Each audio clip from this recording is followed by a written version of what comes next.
जय हिंद। मैं हूं राजेश सिन्हा। दोस्तों, आज बात होगी ईरान युद्ध की। आज बात होगी डोनाल्ड ट्रंप की, यानी अमेरिका की, और बेंजामिन नेतन्याहू जो प्राइम मिनिस्टर हैं इजराइल के। साथ में बात होगी ईरान के सुप्रीम लीडर मुज्तबा खमनेई की।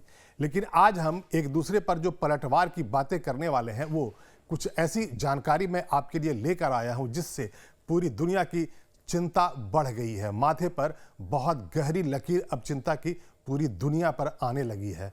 बात ऐसी है ही, हो यूं रहा है कि जब से युद्ध शुरू हुआ है, 1 महीना से ज़्यादा हो गया है, अमेरिका और इजराइल ईरान के ऊपर हमले कर रहे हैं और ईरान पलटवार कर रहा है। लेकिन अब जो हमले और जो पलटवार हो रहे हैं, वो एक खतरनाक स्थिति में पहुंच चुके हैं। सीधे शब्दों में अगर मैं आपको बताऊं तो एटॉमिक पावर प्लांट्स के आसपास मिसाइल्स दागी जा रही है, गिर रहे हैं। ये कोई छोटी मोटी घटना नहीं है। अगर आप इमेजिन कर सकते हो तो आप इमेजिन कर लीजिए, कोई एक मिसाइल इजराइल के पावर प्लांट के ऊपर सीधा गिर जाए, परमाणु रिएक्टर पर गिर जाए, या वहाँ पर जो 90 से ज़्यादा जो परमाणु बम रखे गए हैं वहाँ पर गिर जाए, या फिर ईरान के अंदर जो परमाणु संयंत्र है, एटॉमिक पावर प्लांट्स हैं, वहाँ पर अगर गिर जाए, सीधे पावर प्लांट के ऊपर ही गिर जाए, तो क्या होगा? रेडियो एक्टिव जो वहाँ पर जो लीक्स होगा, उससे वहाँ आसपास में मानव सभ्यता पर बड़ा खतरा हो जाएगा। यही चिंता जाहिर की है ईरान के फॉरेन मिनिस्टर अब्बास अरागची ने।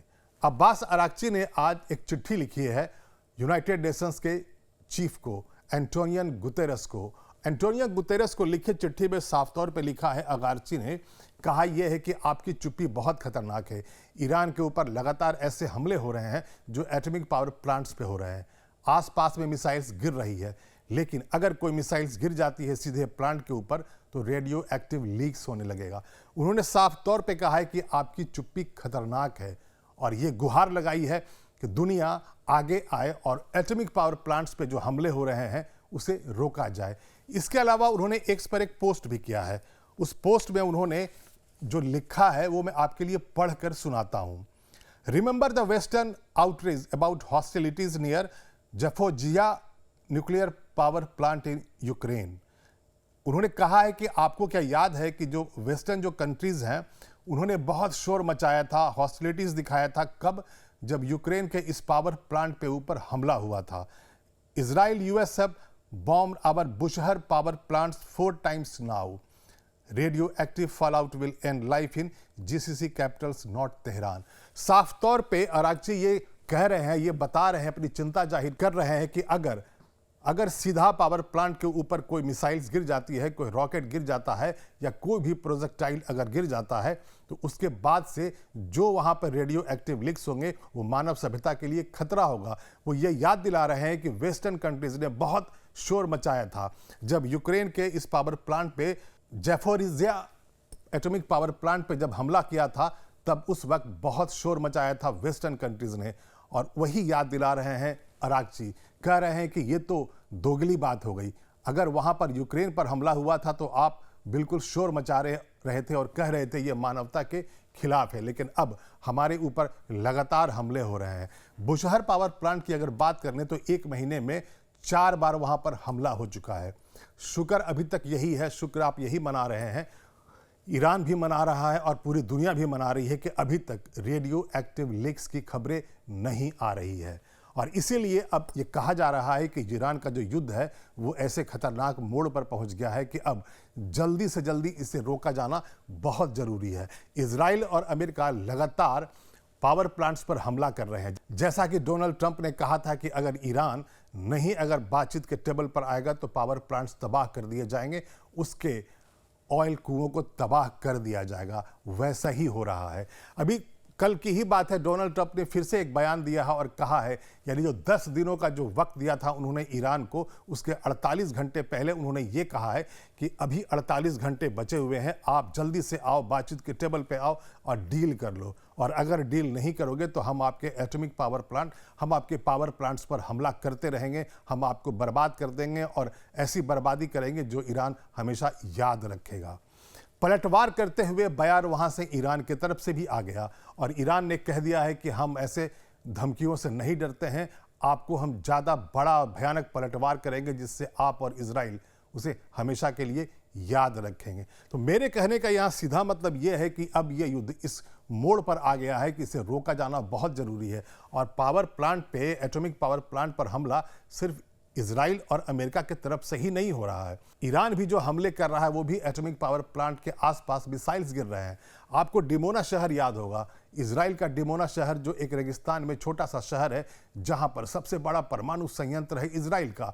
और ये जानकारी सभी को पता है कि इजराइल के पास 90 से ज़्यादा परमाणु बम तैयार है।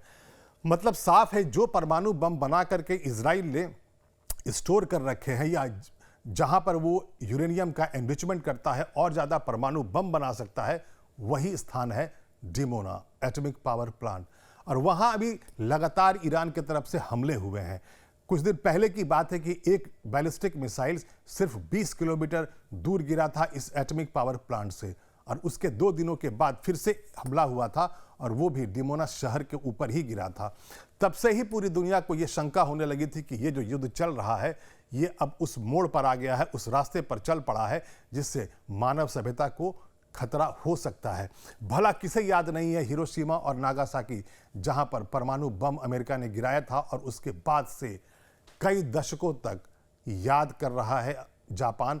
और पूरी दुनिया में सिहरन होती है जब आप उस मशरूब को देखते हैं जो परमाणु बम गिराने के बाद बना था, और जो तस्वीरें आई थी बर्बादी की, जान माल का जो नुकसान हुआ था, मानव सभ्यता जिस तरह से कराह रही है अभी तक जापान में और जनरेशन्स पर असर पड़ता रहा है, वही याद अब पूरी दुनिया को आने लगा है कि अगर ऐसा हो गया, आप एक सीन क्रिएट कर लें, आप कल्पना में एक परिस्थिति ले लें कि मान लेते हैं कि अगर ईरान के किसी परमाणु रिएक्टर पे हमला हो जाता है। हालांकि कहा यह जा रहा है कि ईरान के पास परमाणु बम नहीं है, कहा तो यह भी जा रहा है कि इजराइल ने अपने पुराने हमलों में ही ईरान के सभी परमाणु फैसिलिटीज़ को बर्बाद कर दिया है। लेकिन अभी जिस तरह से मिसाइल्स दागे जा रहे हैं और एटॉमिक पावर प्लांट्स के ऊपर दागे जा रहे हैं, तो अगर इजराइल का या अमेरिका का कोई भी बैलिस्टिक मिसाइल अगर सीधा पावर प्लांट पे गिर जाता है तो जाहिर है वहाँ रेडियो एक्टिव लीक्स होना शुरू हो जाएगा।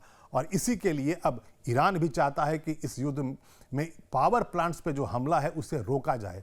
लेकिन डोनाल्ड ट्रंप बार बार यही धमकी दे रहे हैं कि अगर आप हॉर्मुज स्ट्रेट को बंद रखेंगे तो हम आपके पावर प्लांट्स पर हमले लगातार करते रहेंगे। हॉर्मुज स्ट्रेट की अगर बात चल पड़ी है तो आपको याद होगा कि ये एक ऐसा नस है जो पूरी दुनिया की सप्लाई चेन को बाधित करती है, और ईरान के लिए यही एक मौका है, यही एक तरीका था जब वो घुटनों पर अमेरिका को लाने की कोशिश कर सकता है, क्योंकि हॉर्मुज स्ट्रेट से दुनिया का 20% से ज़्यादा कच्चा तेल गुजरता है और 30% से ज़्यादा गैस की सप्लाई होती है। और इसी को मौका समझ करके, इसी को अपना स्ट्रेटेजिक एक तरीका मान करके ईरान ने युद्ध शुरू होने के सिर्फ 6 दिनों के बाद ही हॉर्मुज स्ट्रेट को बंद कर दिया। वहाँ से वही जहाज गुजर पा रहे हैं जिससे ईरान गुजरने देता है। मतलब साफ है, ईरान को यह पता है कि अगर हॉर्मुज स्ट्रेट वो ऐसे ही कुछ महीने बंद कर लेगा तो पूरी दुनिया की जो सप्लाई चेन है, बहुत बड़ी जो आबादी है जिसके पास तेल, रोज़मर्रा की चीज़ें और गैस की सप्लाई होती है, वो बंद रहेगा। और उसका साफ असर दिख रहा है। अभी भी आपके घरों में भी और आपके आसपास में भी, यानी भारत में भी, पाकिस्तान में भी और अमेरिका में भी महंगाई बढ़ रही है, खाने पीने की चीज़ें बढ़ रही है। भारत में भी सिलेंडर्स की, यानी गैस के सिलेंडर्स की किल्लत अभी भी है। पाकिस्तान की तो आप बात ही मत करें, पाकिस्तान तो सर्वाइवल की स्थिति में नहीं रहेगा अगर कुछ और हफ्ते ऐसे ही हॉर्मुज स्ट्रेट बंद रहेगा। हालांकि सिल्वर लाइन यही है कि ईरान, भारत, पाकिस्तान और चाइना जैसे कुछ ऐसे देश हैं जिसके टैंकर्स को गुजरने दे रहा है, यानी बीच बीच में 1-2 टैंकर्स हफ्ते में 2-3 दिन में वो गुजर जाते हैं। और कुछ देशों को जो अमेरिका के खिलाफ बोल भी लेते हैं और ईरान के लिए उन्होंने हमदर्दी जताई है, ऐसा ईरान ने ही कहा है। ईरान ने कहा है कि जो देश उस पर हो रहे हमले के लिए हमदर्दी जताते हैं या मित्र देश हैं या पैसे देकर के अपने टैंकर्स को गुजरने देना चाहते हैं, तो वो हॉर्मुज स्ट्रेट से अपने टैंकर्स को ले जा सकते हैं। लेकिन साफ तौर पे ईरान बार बार कह रहा है कि नहीं, हम हॉर्मुज स्ट्रेट को तब तक बंद रखेंगे जब तक अमेरिका और इजराइल हमले करता रहेगा। कहा तो ईरान की तरफ से यह भी जा रहा है कि अगर यह युद्ध बंद भी हो जाएगा तब भी हॉर्मुज स्ट्रेट उसी के कंट्रोल में है, तो वो जब तक चाहेगा उस पर ऐसे ही वहाँ पर बारूदी सुरंगें बिछा कर रखेगा ताकि वहाँ से गुजरने के लिए हर जहाज को, हर टैंकर को उसके परमिशन की ज़रूरत पड़ जाए। और यहीं पर दबाव में बार बार डोनाल्ड ट्रंप आ जा रहे हैं। हालांकि उनके जो बयान होते हैं वो लगातार बदलते हैं।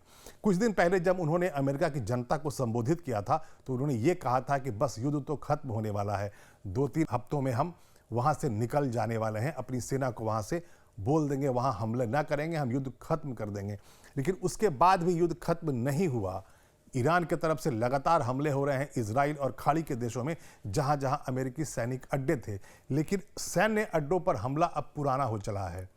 आपको भी ये पूरी जानकारी होगी, वरना मैं आपको बता देता हूं कि ईरान अब खाड़ी के देशों में जैसे बहरीन, वहां पर जो आईटी कंपनियां हैं अमेरिका जैसे बहरीन में और कुवैत में, जॉर्डन में, जहां जहां पर जो अमेरिकी कंपनियां वहां भी हमले करने लगा है, डाटा सेंटर को उड़ाने लगा है। और ऐसा उसने कह कर किया है। ईरान ने एक दिन कहा था कि वो 18 अमेरिकी कंपनियों पर हमला करेगा अगर ईरान पे लगातार हमले अमेरिका और इजराइल करते रहेंगे। मतलब साफ है कि अब जो हमले हैं वो सैन्य अड्डों पर नहीं हो रहे हैं। मतलब एकदम बिल्कुल साफ है, ईरान के सैन्य अड्डों पर या अमेरिका के जो सैन्य अड्डे खाड़ी के देशों में बनाए गए हैं या इजराइल में जहां जहां मिलिट्री एसेट्स हैं उन्हीं पर हमला अब नहीं हो रहा है। पावर प्लांट्स पे हो रहा है, ऑयल रिफाइनरीज पे हो रहा है, गैस के भंडार पे हो रहा है और कॉरपोरेट हाउसेस पर हो रहा है। मतलब साफ है कि ये जो ईरान ने कहा था, सीनियर खमनेई ने कहा था कि अगर डोनाल्ड ट्रंप हमला करेंगे ईरान के ऊपर तो वो एक रीजनल कॉन्फ्लिक्ट में बदल जाएगा। उससे अब ये युद्ध एक कदम आगे बढ़ गया है। रीजनल कॉन्फ्लिक्ट से ज़्यादा होता जा रहा है क्योंकि अब कॉरपोरेट हाउसेस पर भी हमला हो रहा है। हॉर्मुज स्ट्रेट की वजह से पूरी दुनिया की इकोनॉमी पर असर हो रहा है। मतलब साफ है ये युद्ध है वो ग्लोबल होता जा रहा है। रीजनल कॉन्फ्लिक्ट नहीं, ग्लोबल कॉन्फ्लिक्ट में ये बदलता जा रहा है। एक तरफ लगातार नेटो के देश दबाव बना रहे हैं डोनाल्ड ट्रंप के खिलाफ, उन्हें ये कह रहे हैं कि आप इस युद्ध को खत्म कर दो, आपका साथ हम देने को बिल्कुल तैयार नहीं है। दूसरी तरफ ईरान की जनता उनके खिलाफ खड़ी हो जाती है, वहाँ विरोध के स्वर उभर रहे हैं। लेकिन दूसरी तरफ डोनाल्ड ट्रंप मानते ही नहीं।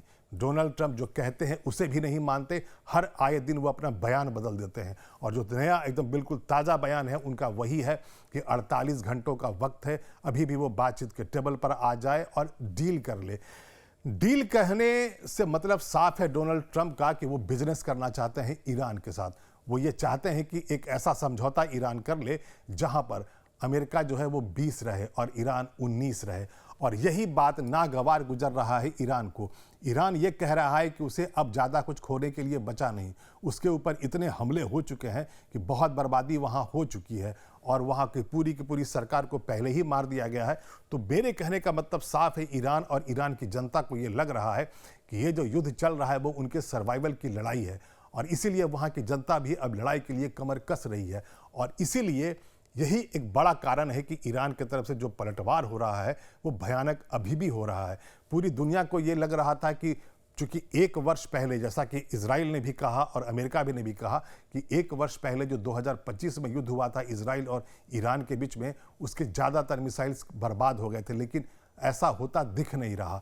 धरातल पर यह बिल्कुल नहीं दिख रहा क्योंकि ईरान की तरफ से जो मिसाइल्स फायरिंग हो रही है, जो मिसाइल्स दागे जा रहे हैं, ड्रोन्स दागे जा रहे हैं, वो अभी भी वैसे ही दागे जा रहे हैं जैसा 1 महीना पहले था।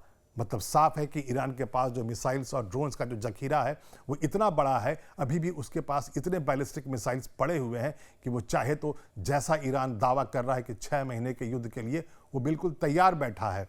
एक और जानकारी आपको पहले भी मैंने दी थी कि एक बार वाशिंगटन पोस्ट ने एक रिपोर्ट छापी थी जिसमें एक चाइनीज़ 2 वेसल्स गुजर रहे थे और उनमें ये दावा किया गया था कि उसमें रॉकेट फ्यूल्स है। मतलब साफ है कि चाइना मिलिट्री सप्लाई कर रहा है ईरान को और जो रॉकेट फ्यूल की सप्लाई चाइना लगातार कर रहा है उससे वो मिसाइल्स बनाए जा रहे हैं ईरान में। मतलब साफ है, एक तरफ ईरान के मिसाइल्स और ड्रोन इस युद्ध में काम आ रहे हैं, खत्म हो रहे हैं, दूसरी तरफ वो बड़ी तेजी से मिसाइल्स बना रहा है, ड्रोन्स बना रहा है। और यही एक बड़ी वजह सामने निकल कर आ रही है कि इस युद्ध में ईरान बिल्कुल कमज़ोर नहीं पड़ रहा है और बार बार कहता है, जब भी धमकी देते हैं डोनाल्ड ट्रंप और कहते हैं कि बातचीत के टेबल पर आ जाओ, तो ईरान हर बार यही कहता है कि आप हमारी शर्तों पर बात करने को अगर तैयार हो जाओ तो हम अभी बातचीत के लिए तैयार हैं। मसूद पेजेस्कियन ने बहुत पहले ही कहा था और बार बार कहा है कि हमारी जो शर्तें हैं डोनाल्ड ट्रंप मान लें, बेंजामिन नेतन्याहू मान लें तो हम बातचीत करने के लिए बिल्कुल तैयार है। आइए मैं आपको उन शर्तों के बारे में बता देता हूं। जो मोटे शर्त जो ईरान की तरफ से रखे गए हैं वो यही है कि अगर बातचीत होती है, कोई समझौता होता है, तो पहला तो ये होगा कि ईरान के की जो लेजिटिमेट राइट्स है, यानी जो वैध अधिकार है एक स्वतंत्र राष्ट्र के रूप में, उसे बरकरार रखा जाएगा। मतलब साफ है कि ईरान ये कह रहा है कि अगर वो परमाणु कार्यक्रम चलाना चाहता है तो ये उसकी मर्जी होगी, ईरान की जनता की मर्जी होगी और ईरान आगे भी अपना परमाणु कार्यक्रम चलाता रहेगा। दूसरा, वो कह रहे हैं कि उनकी जो दूसरी जो शर्त है वो ये है कि आपने हमारे ऊपर हमला किया है और इन हमलों में आपने हमारे बहुत सारे शहरों में, बहुत सारे ठिकानों पर आपने मिसाइल से बर्बादी किया है। तो जो बर्बादी हुई है, जो हमारा नुकसान हुआ है, उसका आपको हर्जाना देना पड़ेगा, आपको फाइन देना पड़ेगा हमारे ऊपर हमले करने का। तो अगर आप इसके लिए तैयार हैं तो हम बातचीत को भी तैयार हैं। तीसरा जो उन्होंने एक बहुत बड़ी शर्त रखी है ईरान की तरफ से, वो ये रखा है कि आपको ये लिखित आश्वासन देना होगा और ऐसे प्लेटफॉर्म पे देना होगा जिसकी आप कद्र करें, यानी कि आपको दोबारा एग्रेशन नहीं करने का, यानी ईरान के ऊपर आप दोबारा ऐसे हमला नहीं करेंगे, ये आप लिखित आश्वासन दें।